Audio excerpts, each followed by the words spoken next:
Father, patuloy natin purihin ang ating dakilang Ama, mga kapatid. Praise you, Father.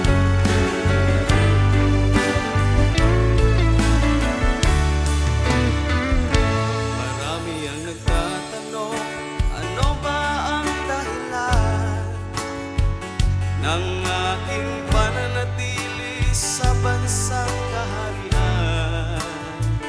Bakit patuloy na nananalig sa anak na hinirang? Ako ba daw ay nabubulagan na at nahihibang?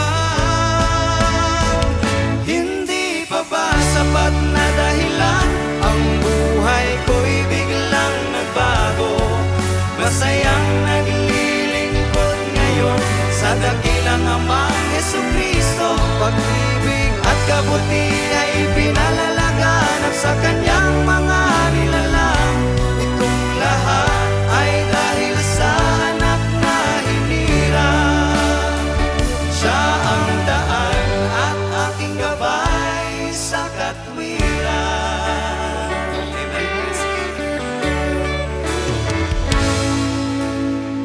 May tunturing bang kasalanan ng pagtulong sa kapwa?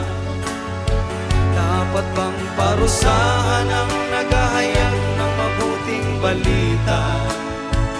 Puso man ang mundong ating ginagalawan, ngunit higit ang kapangyarihan ng Diyos na ating pinaglilingkuran.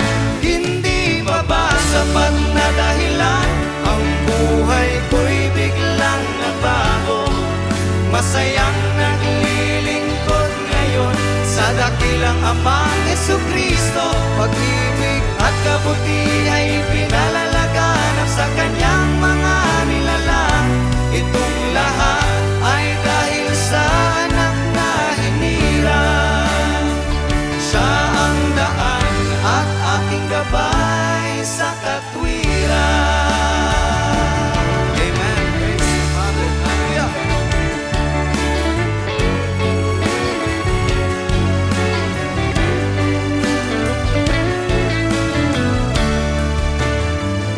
Hindi pa ba sapat na dahilan ang buhay ko'y biglang nagbago? Masayang naglilingkod ngayon sa dakilang Amang Jesucristo. Pag-ibig at kabutihan ay pinalalaganap sa kanyang mga nilalang. Itong lahat ay dahil sa anak na hinirang. Hindi pa ba sapat na dahilan ang buhay ko'y biglang nagbago?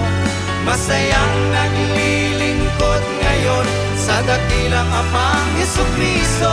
Pag-ibig at kabutihan ay pinalalaganap sa kanyang mga nilalang. Itong lahat ay dahil